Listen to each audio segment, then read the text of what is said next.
Hi, I'm Bob Herbert. Welcome to OpEd.tv. In the endless discussions about serial killings and other outbreaks of violence in America, one of the most important issues is seldom mentioned: the unmistakable links between hatred of women, masculine insecurity, and the violence that saturates our society.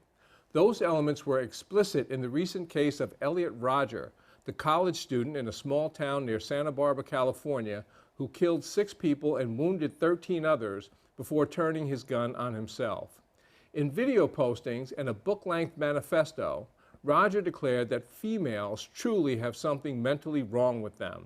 Sex, he said, the very word fills me with hate. He vowed to, quote, punish all females for the crime of depriving me of sex. There's absolutely nothing new about this hideous misogynistic madness. In August 2009, a 48-year-old man named George Sedini opened fire in a fitness center at a mall 10 miles south of Pittsburgh. He killed 3 women and injured 9 others before killing himself. Sedini had written in his blog, "I dress good, am clean-shaven, bathe, touch of cologne, yet 30 million women rejected me." 2 years before that, the gunman who killed 32 people in a campus rampage at Virginia Tech was reported to have previously stalked and sexually harassed female classmates. There are myriad examples. We'll talk about these and other factors contributing to the violence that claims so many American lives with my guest, Dr. James Gilligan, a psychiatrist and professor at NYU School of Medicine, who has spent most of his adult life studying violence in America. Jim, welcome, and thanks so much for being here. Thank you, Bob, Jim, for inviting me. You've been the director of mental health for the Massachusetts prison system. You've written books on violence. You spent 3 decades, more than 3 decades, I guess, as a professor up at the Harvard Medical School. You've known a lot of violent offenders. Just how pervasive is this link between misogyny, I think in some cases homophobia as well, and violence in America? I would say it's essentially universal. I think that a necessary, although not in itself sufficient, cause of violence, wherever it occurs, is, and let me concentrate first by speaking of men, because men are the primary perpetrators of violence. Most murders and suicides and wars are, perpetrated by men. But what is common to this violence is feelings of male sexual inadequacy, that I'm not man enough, and I'm not man enough to attract women. And there's, you mentioned homophobia, which is also absolutely relevant here. I think in every homicide I've seen, even if it didn't involve between men or whatever, there's an underlying fear of not being an adequate man, and for homophobic men, that is a fear that they are or will be perceived as gay. So I'd say misogyny and homophobia are really part of the same complex of feelings of inadequacy as a man.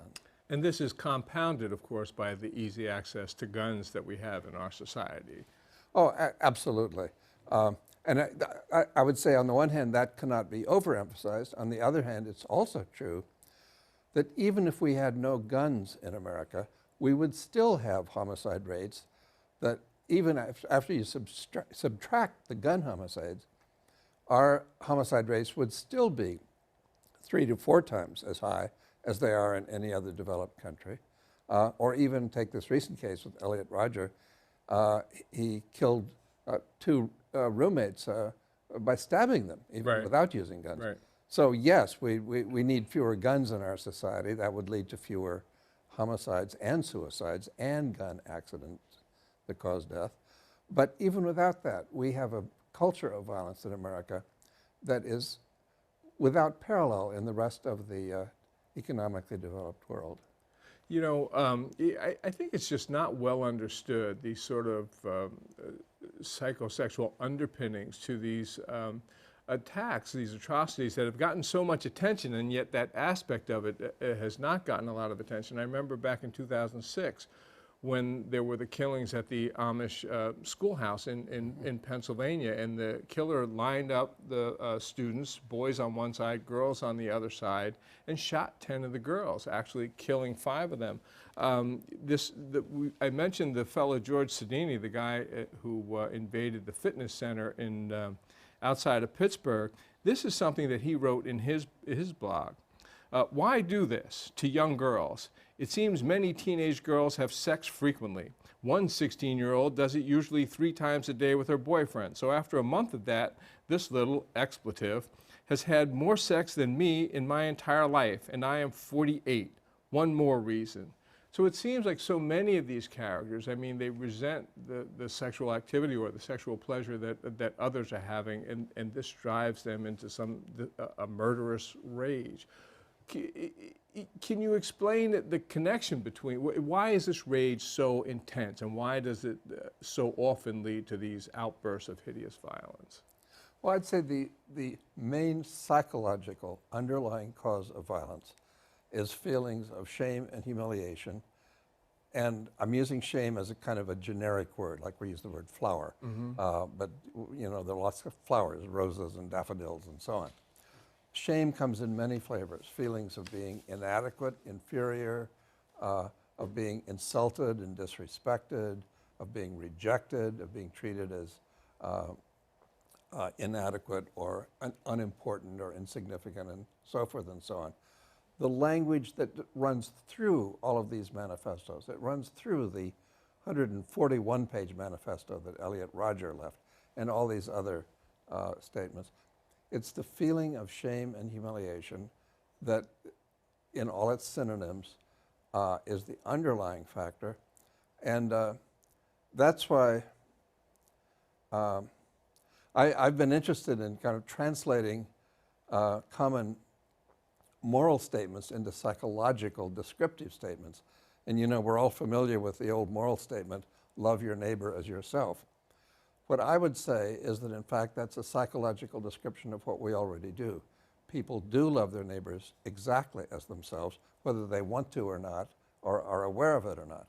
Meaning that when I see somebody who treats other people with disrespect and with anger and rejects them, that's a sign that the person himself lacks self-respect. If you don't love other people, it's a sign you don't love yourself.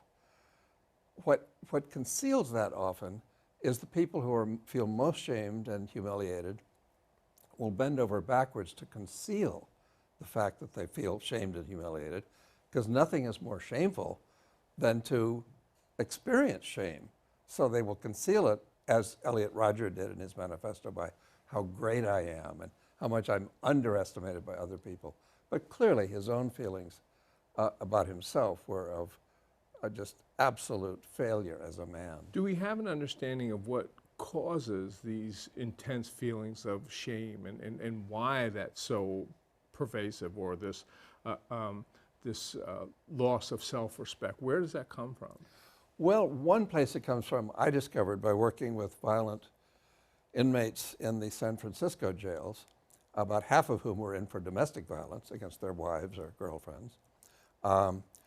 What we discovered was that these men were operating on the basis of really an unconscious set of beliefs. We call it the male role belief system, that the world was divided into the superior and the inferior, and that in that division, men were supposed to be superior and women were supposed to be inferior. Although in addition to that, a really adequate man would be superior to other men as well. So this ideology is a recipe for violence, and it produced violence.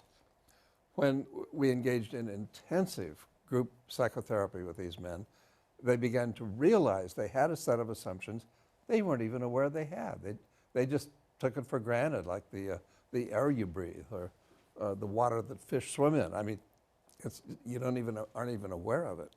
When they became aware of that, they began to realize how absurd that was. It's totally illogical, totally arbitrary. And because that had been their unconscious beliefs and they'd acted on those, they had ruined their own lives as well as the lives of other people. They were in jail And in fact, these big, tough men would break down in tears sometimes because of their sadness at having destroyed a relationship with a woman that they actually wanted to have a relationship with. So you mentioned domestic violence, and of course, we've been talking about serial killers and these sort of enormous atrocities, but of course, there's all kinds of violence and other aspects of humiliation inflicted on women just all the time. I mean, all day, every day in this society. And it would seem to me that there's a similar underpinning to that, these feelings of shame, the rage, and that sort of thing. How do you begin to combat that? I mean, this is an enormous problem and an enormously tragic problem in our society. How do you begin to combat that as a society? Well, I would say I would do what we did in the San Francisco jails, which is to deconstruct and reconstruct the gender role belief system, the notion of how you define masculinity and femininity, what men should be able to expect from women and women from men, and to reconstruct that so that men are not ashamed if they don't have 6 girlfriends or if they're still a virgin at whatever age, and so that they won't feel they have to humiliate women in order to ward off their own feelings of humiliation. Now, one difference between men and women, I think, is that men actually in our society tend to be rewarded for violence, and women tend not to be. I've sometimes thought of paraphrasing something Bernard Shaw said once when he said that if a man steals 100 pounds, he gets sent to jail. If he steals 100,000 pounds, he gets sent to Parliament. And I would paraphrase that by saying when a man kills 1 person, he gets sent to prison. He kills 10, he gets sent to a prison mental hospital. He kills 100,000, he gets named Emperor of Rome or Duke of Marlborough or elected President of the United States. We honor men for violence and we punish them for nonviolence. We call them deserters or cowards or whatever. So we have a culture of violence that says to men, you're not really a man unless you have the courage to engage in violence with other people, toward other people, and thus provoke them to be violent in return. Now, you've been studying this sort of thing for many years, and there's quite a bit of literature out there. I mean, this is not just, coming, from the sky or something like that. Why have we not paid more attention to this? And when these terrible acts of violence occur, why isn't this aspect of it picked up more by media, do you think? I think part of it is we don't want to give up our violence. When I was asked by the town of Fayetteville, North Carolina, to have a book I wrote called Preventing Violence, read by everybody in the community, so there'd be a communal discussion of violence in the community, one of the members of the town board was a member of the military staff of Fort Bragg, which is in Fayetteville. He said, well, I'm not sure we want to prevent violence. After all, we're training Marines or whatever the group was to commit acts of violence. He didn't want to give it up. Ironically, within a matter of months, there were several murders that in effect amounted to casualties of the soldiers in the fort. So the fact is they really did need to learn what was causing violence and how to prevent it. But as a country, we often don't want to. We still have guns so that people can shoot intruders without having to try to escape or call the police or whatever. They can just shoot them and kill them. We want to keep the option of killing people. Well, and of course, violence is an essential component of so much of our entertainment systems, movies, books, video games. It's what's sort of played up on the news every night. It's a staple of the tabloids. Now, I'm not in favor of censorship, and I've had an entire career that's been based on the freedoms that are guaranteed by the First Amendment. But it's hard not to believe that this sort of glorification of violence does not have an effect. How do you begin to combat some of that? Now, I would agree with you that I don't think censorship, governmental censorship, is the answer. Because when the government starts censoring, they often censor the very things we think don't need to be censored, and don't censor the ones we would. I think, but you know, you've asked the $64,000 question. How do you change a culture? Because this is a culture of violence that we're talking about. I'm trying to do it through changing the ways that people think and feel, and thoughts and feelings, of course, are, you know, affect each other, by alerting people to the degree to which we shame men if they aren't aggressive enough, or if they aren't sexually successful enough. When we do that, we increase the level of violence against women. And, but there are many ways that, that both men and women get shamed in our society. My sense is the underlying principle that I would like to universalize to the degree we can, and I used to insist on this with the mental health teams I worked with in prisons and jails, was respect for every person you interact with. No matter who they are, what they've done, at least you treat them with respect. When we were working with violent criminals in prisons, obviously we didn't approve of what they had done that got them sent to prison, but we had to treat them as human beings and not strip them of all human dignity, which is what prisons, you know, tend to do. You know, it's really interesting. In all the criminals I've ever covered in a long career in journalism, inevitably, and some of these were pretty horrible human beings, inevitably their acts were sort of grounded in a demand for respect, or at least what they perceived as the way you should, a person or they should be treated. Yeah. I mean, respect is really a big deal. We mentioned guns. I mean, I guess we have as many guns in this country as we have people now. It doesn't appear that much headway can be made on gun control. If we did manage to have some serious forms of gun control, do you think that that would help significantly?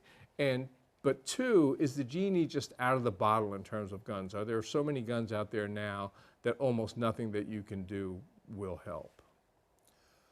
Well, I think the degree to which we have guns and gun ownership in America is not only a cause of violence, it's also a symptom or a consequence of the culture of violence that I mentioned a moment ago. As long as we have a culture of violence, we're going to have more guns and we'll use them more. If we can change the culture, I think the guns themselves would become less dangerous because they wouldn't be used as much. On the other hand, I absolutely think that one way we'll know the culture is changing is when we decide to not have so many guns, or at least to start getting rid of the ammunition that would make the guns usable.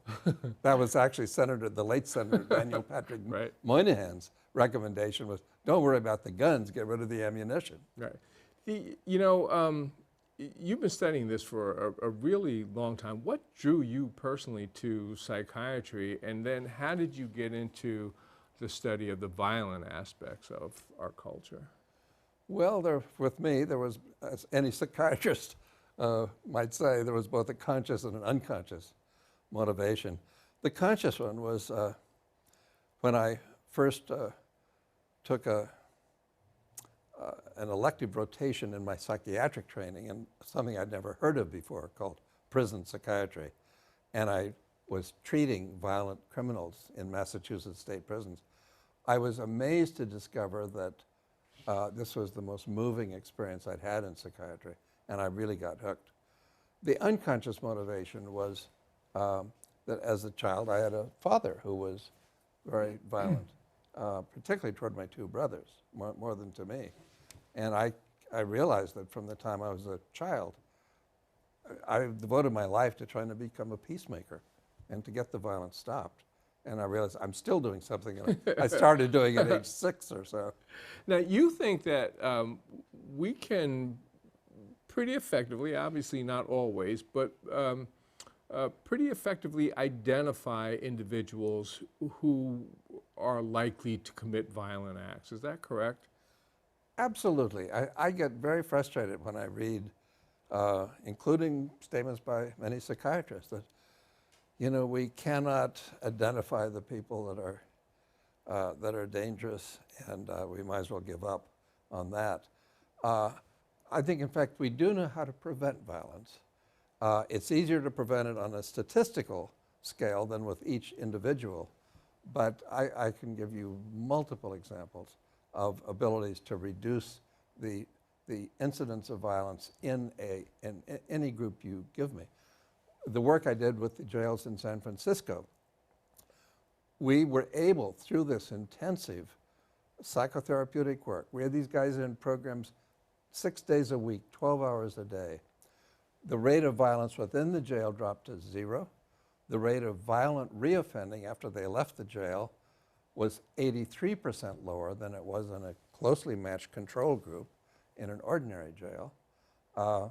I could give you other examples with domestic violence, crisis intervention groups, working in communities all over the country. We do know how to prevent violence. We just have not had the political will yet to introduce the changes and to give the support and resources. And some of the, if you could get those resources and had the support, some of those steps that would lead to a reduction in violence would be what? Well, I've divided it into the standard preventive medicine model of primary, secondary, and tertiary prevention. Primary prevention would mean cleaning up our political and economic system, reducing the amount of economic and social inequality, which is the most powerful predictor of violence throughout the world. Get rid of racial discrimination, economic inequality, gender inequality, you name it. Secondary prevention is intervening with people who are at risk of violence before they've become violent. For example, there are good studies showing that intensive work with poverty-stricken single mothers in poverty-ridden, crime-ridden neighborhoods are powerfully effective if you provide prenatal counseling, postnatal home visits, preschool for the children that are born, and so forth. You reduce the level not only of child abuse but also of juvenile delinquency and adult crime. So we can prevent when we identify people at risk of violence from becoming violent. Thirdly, working with people who have already become violent, which is what I've done mostly, working with criminals in prisons and jails. We know how to do that. For example, education. We found the most effective single program for preventing violent reoffending in the Massachusetts prisons was getting a college degree while in prison. The group that got a degree was 100% successful in avoiding being sent back to prison for a new crime over a 25-year period. I spoke earlier that we don't have the political will, however, to implement these things. After I reported on this finding in Massachusetts, our new Republican governor stopped the program, saying that if we gave a free college education to prisoners, then poor people who couldn't go to college would start committing crimes so they could get sent to prison to get a free college education. And then the Newt Gingrich Congress, the 1994 Congress, eliminated the Pell Grants for prisoners throughout the country, which provided free college tuition and textbooks for prisoners throughout the country. So in the name of being tough on crime, our right-wing politicians succeeded in dismantling the most effective single program we've yet discovered for enabling people to gain the self-respect they need in order to start respecting other people and live a nonviolent life. Going backwards instead of going forward. Exactly. This has been terrific. Thank you so much for taking the time. I really appreciate it. We'll be back in a moment with a final word.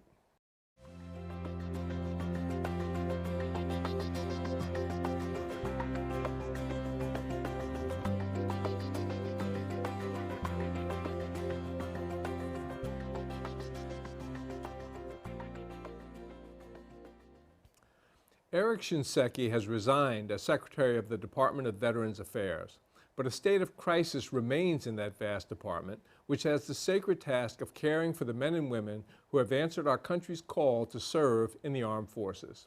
Simply stated, the department has betrayed that trust.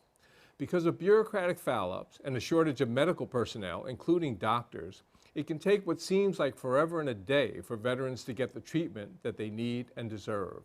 Instead of fixing this problem, VA hospitals and other agencies have tried to cover it up by putting together phony data to make the long delays seem shorter to outside observers.